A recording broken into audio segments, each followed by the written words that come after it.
What's good, YouTube? So today we'll be watching more dumb stuff I did as a kid. Let's get to the video, baby.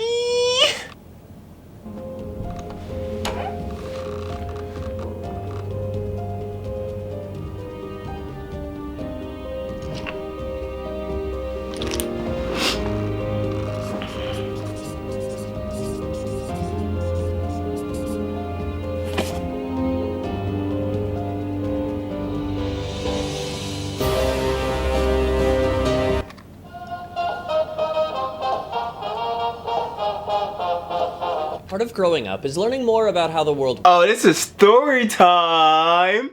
Love to see it. works. And one of the ways you learn is by experimenting, trying stuff, because why not? I don't know what'll happen, and besides, it could be fun. So it's only natural to look back at stuff you did when you were younger and had less experience and think, why would I do that? Knowing what you know now, it seems dumb, but you wouldn't know what you know now if you hadn't tried what you did then, which That's factual. is mostly my way of justifying the dumb stuff I did when I was a kid, so you don't judge me, because I didn't know. Bro, I know we all did dumb stuff as kids, man. I do dumb stuff every day. I do dumb stuff as an adult, man. I love story time and animations. I was just a sweet, innocent child trying to find his way in a cruel and confusing world. Some of the dumb stuff I did as a kid wasn't that big of a deal, and is honestly kind of adorable. Like one time, I got a cardboard box, I brought it to the top of the stairs, climbed in, and slid down. Like a roller coaster, made of cardboard. How many people have done that? If you've done that, hit me up and say something in the chat, you know what I'm saying? How many people have done that? 5-year-old TimTom didn't know what would happen once he ran out of stairs. However, thanks to past Tim's sacrifice/experiment, we now know that the box will explode, and the sole passenger will indeed smack the concrete floor of the basement, and it will hurt, and much like a baby bird/fighter pilot, he will lay there in shock before shouting, "Mayday!" Because that's what you're supposed to shout when you're in trouble, apparently. Speaking of stairs, when I was younger and smaller, I would climb stairs on all fours. I'd lean over and go into animal mode. Bro, I don't remember doing that unless I was like 6 years, like maybe really, really young, but like a baby. But you know, different strokes for different folks. Something about it just felt faster, and I think it's probably a more efficient way to climb stairs when you're little, you know? But the thing is, I only lived in a house with stairs for about a year when I was 5, so I built that habit when I was young. But then we moved to a place that didn't have stairs, which meant I never really had the opportunity. Bro, what type of house doesn't have stairs? It's like all that. Dang, bro. Unless you live in like an apartment. I mean, hey, man. To outgrow it. As far as my body was concerned, the best way to climb stairs was still like a dog. It just came naturally. So years later, when I was a teenager, I remember going over to a friend's house for the first time, and when we went up the stairs to his room, my muscle memory kicked in and I clambered up the stairs with all the coordination of a greased up baby deer.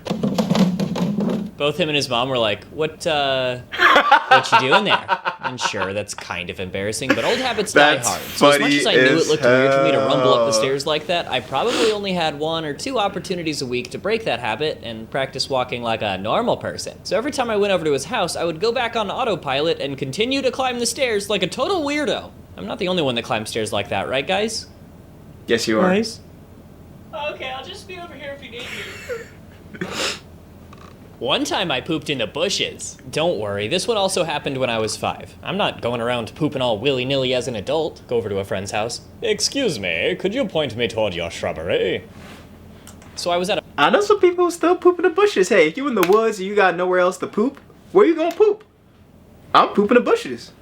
A playground, and there was a huge bush that had this little tunnel through the middle, just big enough for a little kid to walk through. And on either side of the tunnel, the bush had what I can only describe as 2 tiny rooms in it. For some reason, the boys on the playground were taking turns going into the bush and peeing in one of the little rooms. And at this point, you can probably guess the rest of the story. I needed to go number 2, and I figured that if one of the rooms was for peeing, then the other must be for pooping.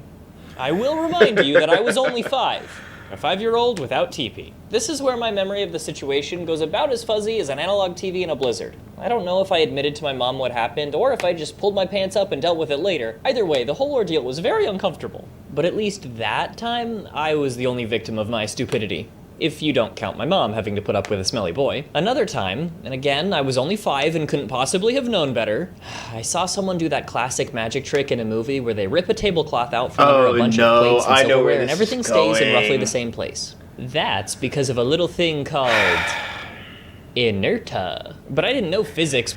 Inertia! when I was a kid, so when I tried, I failed to properly account for several variables. Here's how it went down. One of my friends came over to play, and I was excited to show off a new trick I saw on the TV, but I didn't have a tablecloth or anything to put on it, so I looked around the house until I found something close enough. The bath mat in the bathroom was kind of like a tablecloth, so I had her stand on it and yanked it as hard as I could. Instead of effortlessly slipping out from under her like I... Bro, I didn't know where this is going. Oh my god. Let's watch it. It's actually funny. expected, her feet flew out from under her with the bath mat, and she slammed her head on the edge of the bathtub. And she didn't make it very long before bursting into tears. My mom rushed in and asked what happened, and I didn't want to get in trouble, so I said that she fell. Which is technically true. Please don't judge me, I feel awful enough. But one of my favorite stories to tell from when I was a kid happened a few years later. One hot summer weekend, my mom installed a brand new ceiling fan in our living room. That doesn't seem important, but stick with me. Not long after, one of my friends and my sister and I were hanging out in the living room trying to cool off. My mom poked her head in to tell us she was gonna run to the post office real quick and would be back in about 10 minutes. A little while after she left, my sister went to the kitchen and grabbed a few cans of soda and a ballpoint pen. She explained to us that the rivet that holds a can's pull tab on is in the exact center of the can, and you can use a pen to punch a hole in it. So, she put a hole in the top of the can, covered it with her finger, gave it a little shake, and then drank some soda by shooting it into her mouth. It was kinda cool. Bro, that might be the dumbest thing I've ever seen in my life. I mean, hey, I'm an adult now, whatever. Cool, and my friend very enthusiastically tried it out for himself, but he shook his can way harder than necessary, and I guess he didn't have great aim because when he went to drink, all he got was a nose full of carbonation. When he pulled his head out of the line of fire, the jet stream just kept going. It absolutely covered the ceiling and my mom's brand new ceiling fan. My sister and I just looked up, frozen in horror, having no idea what to do. Before we could even finish processing what just happened, my mom walked in with a big smile on her face that lasted for about 2 seconds before shouting, "I was gone for 10 minutes!" The aftermath of that story is that my friend started crying because my mom yelled at him, and we never spoke again. Also, some of you may know that I hide an ice cream cone in every video, but I'm gonna make things interesting this time around and run a contest. The first person to find it in this video owes me $20. Have fun! Great video! Let's watch another one. I mean, I got nothing else to do.